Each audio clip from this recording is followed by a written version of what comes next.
In a world where money is everything, a truth where the value of humanity is just a number, have you ever wondered if the line between life and death could be so thin? Where losing means extinction, and winning means a fortune that could change your life? Get ready for a journey where children's games become deadly traps, where every breath is a game, and every game could be your last. This is the story of Squid Game Season 1, where survival isn't just an option, but a battle. But who are these players in this terrifying game? And why have they staked their lives? Today, we'll dive deep into the stories of those who participated in this game. The story begins with Seong Gi-hun, player 456, a man trapped in a life of endless debt. He's buried under a mountain of loans, unable to do anything for his daughter, and a gambling addiction has only deepened his troubles. His mother is ill and needs surgery. Gi-hun stands at a crossroads where he has nothing left to lose, except his life. He accepts a strange invitation card, a chance to pay off all his debts and start a new life. But this opportunity will lead him to the doorstep of death. Like him, many others become part of this game, each with their own unique compulsions and problems. Everyone's searching for an opportunity, a glimmer of hope that can pull them out of this darkness. Now, let's talk about some of the other main characters in this game. Kang Sae-byeok, player 067, a North Korean defector.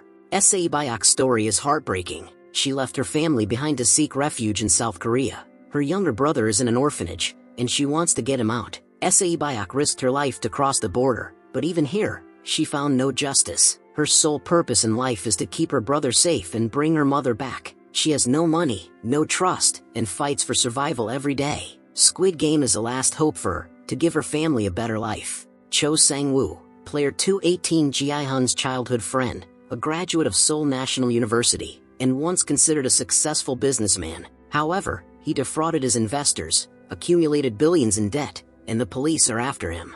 Sang-woo has lost all his honor and wealth. His mother runs a shop, and he is her only hope. His cunning mind and selfishness in the game set him apart, showing how even an educated person can stoop so low out of desperation. Abdul Ali, player 199, an immigrant worker from Pakistan. Ali is a kind-hearted and hard-working man who came to South Korea to support his wife and child. His employer hasn't paid him for months, and he's desperate to recover his wages. Ali's simplicity and honesty make him stand out, but these very qualities become a danger for him in the game. His only goal is to provide a better life for his family, and he is willing to do anything for it. Il-nam, player 001, an elderly man suffering from a brain tumor. Il-nam's story initially seems mysterious. He appears the weakest, but there's a strange glint in his eyes. His friendship with Gi-hun and his deep understanding of children's games hide his true identity. The question of why he joined this game arises with every step he takes. His past reveals a big secret at the end of the game. Jang Deok-soo, player 101, a dangerous gangster who lost all his wealth gambling. Deok-soo is known for his strength and violent nature. He trusts no one and doesn't hesitate to betray others. For him, survival means crushing others to move forward. His fear and anger make him even more dangerous. Ji-young, player 240, a quiet and deeply scarred young woman serving time for a murder charge. Her past is filled with pain and hopelessness. She joins the game because she feels she has nothing left to live for in the outside world, and the game offers her a chance at a new beginning, even if that chance is slim. Ji-young forms a unique and heartbreaking bond with Sae-byeok, revealing her inner compassion and selflessness in a cruel and unforgiving world. Her story reflects the lasting impact of past actions and a yearning for peace and redemption. Byung-ji, player 111, a doctor who secretly collaborates with corrupt guards to gain illegal information about upcoming games, in exchange for harvesting organs from dead players. He represents how even the educated and seemingly professional can resort to horrifying acts when desperate to survive. His involvement exposes a deeper conspiracy within the facility and reveals that the real danger doesn't only come from fellow players but also from the system itself. Ji-young's boss, player 278, a small yet ruthless man who is part of Deok-soo's gang. He teams up with Deok-soo and assists in his every cruel action. His character illustrates how some individuals cling to powerful figures for protection, even if it means getting involved in all kinds of crimes. Though he appears like an average man, his blind loyalty to Deok-soo and cruelty toward others reflect the dark reality of the game. Player 062, the married couple, players 061 and 062. Among the players are a few who brought their personal relationships with them into the game. Player 082, the young worker. Another compelling character is player 082, a young, simple laborer who enters the game hoping to change his fate. He represents how poverty and unemployment can push even the innocent toward dangerous paths. A victim of the system, he joins the game just in search of a better life. His innocent face and tragic end show that no one is truly safe in this game, no matter how good-hearted they may be. Player 322, the doctor's accomplice. Alongside Byung Gi, player 111, player 322 is a key part of the organ trafficking scheme. Also a doctor, he takes part in the conspiracy, highlighting how corruption can take root even among the players themselves. His character shows that the system didn't just turn players against each other. Hanmi Nyo, player 212, a sharp and manipulative woman who wants to stay in the game at any cost. She has nothing to lose, and she will go to any length to win. Her cunning words and ability to deceive help her in the game, but her life is also full of desperation. All these players gather in a large complex, where they are told that losing a game means death. Here, simple children's games become deadly traps. The salesman, Gong Yu's character, he is the mysterious figure who introduces Gi-hun and other players to the deadly game by playing dokji with them. His polished demeanor and ruthless approach reflect that he's part of a well-structured and powerful system. He lures desperate individuals into a game where their lives are put on the line. His role also reveals just how rich and influential the organizers of the game truly are. The frontman, Lee Byung-hun's character, the most important and enigmatic figure in the entire game. He oversees everything and watches the players' every move. His identity remains a secret until the very end, but his cold attitude and merciless decisions suggest that he knows the darkest truths about the game. He himself has a personal connection to it, which adds an unexpected twist to the story. He represents how someone innocent can transform into a powerful and heartless game master. The first game in Squid Game is Red Light, Green Light. It appears to be an innocent childhood game, with a large, ominous doll standing in front of the players. However, here, innocence translates directly to death. As the doll chants green light,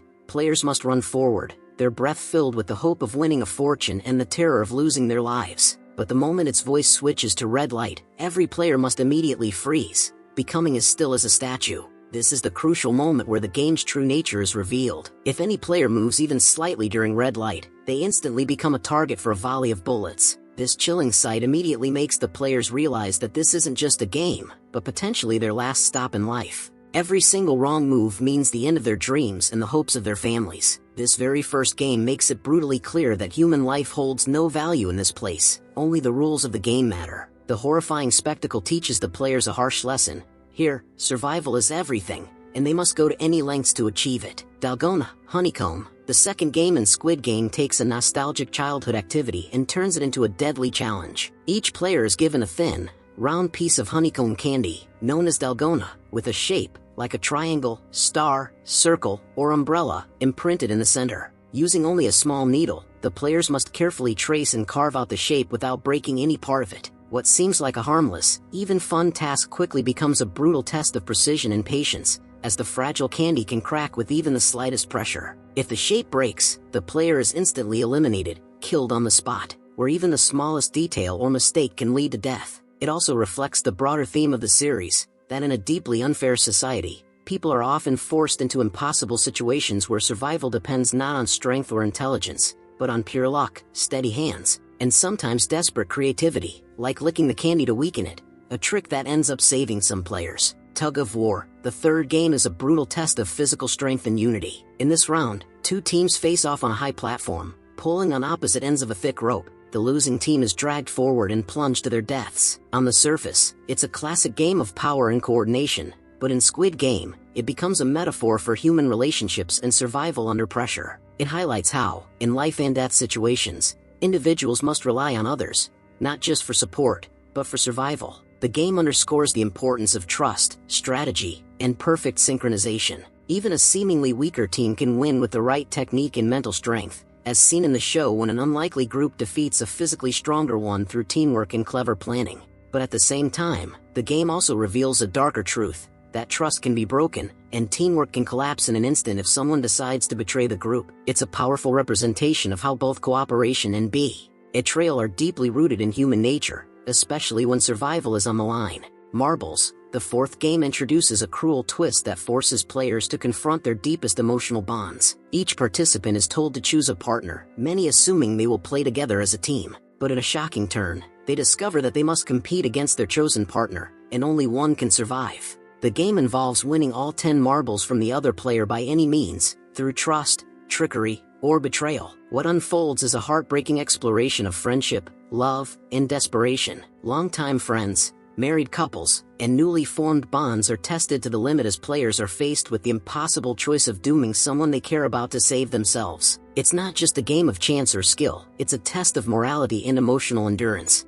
The marbles game captures the raw essence of human nature when cornered: the willingness to lie, to sacrifice, or even to let go of one's own life for someone else. This round reveals that sometimes, the most painful battles aren't fought with weapons or strength, but with the heart. Glass Bridge, the fifth game, is perhaps the most nerve-wracking and psychologically intense challenge of them all. Players must cross a long, narrow bridge suspended high above the ground, stepping on panels made of glass. Each step presents a life or death decision. One panel is made of tempered glass that can support a person's weight, while the other is normal glass that shatters instantly under pressure. With no clear way to tell the difference, each player must rely on chance, observation, or the choices of those who go before them. As players fall to their deaths one by one, the bridge becomes a terrifying symbol of how fate, fear, and desperation shape human behavior. The game highlights the randomness of survival, how being placed later in the order can offer a strategic advantage, while going first becomes a near-certain death sentence. It also exposes the thin line between cooperation and selfishness, as some players attempt to manipulate or delay others to buy time. In this deadly crossing, deception becomes a weapon, and trust is a luxury few can afford. The Glass Bridge powerfully illustrates how, when faced with uncertainty, people reveal who they truly are: heroes, cowards, or survivors. Squid Game, the final round, brings the series full circle, returning to the childhood game after which the entire competition is named. Only 2 players remain, both scarred physically and emotionally by the horrors they've endured. The game itself is deceptively simple, a traditional Korean playground game where offense and defense clash in a confined, squid-shaped court. But in this final confrontation, it becomes far more than a game. It's a brutal fight for survival, fueled by anger, betrayal, and the lingering hope for redemption. The rules barely matter anymore. What truly unfolds is a raw, emotional showdown between 2 former allies, now forced to see each other as obstacles to freedom. The Squid Game represents the final and ultimate lesson of the series, that in a world corrupted by greed and desperation, humanity is pushed to its limits. It questions whether winning is worth losing your soul, and whether compassion can survive in a system designed to destroy it. In the end, it's not just about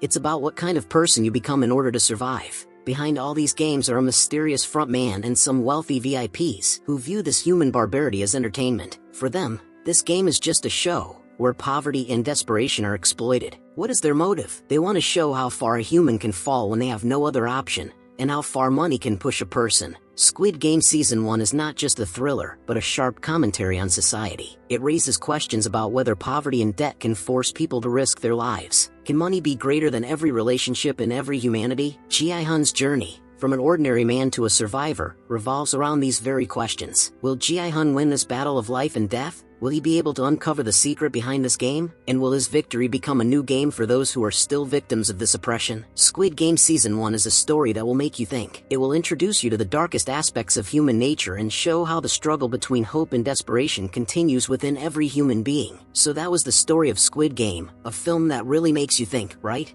If you enjoyed this video, don't forget to like, share, and subscribe to the channel. I'll see you in the next video with another amazing story.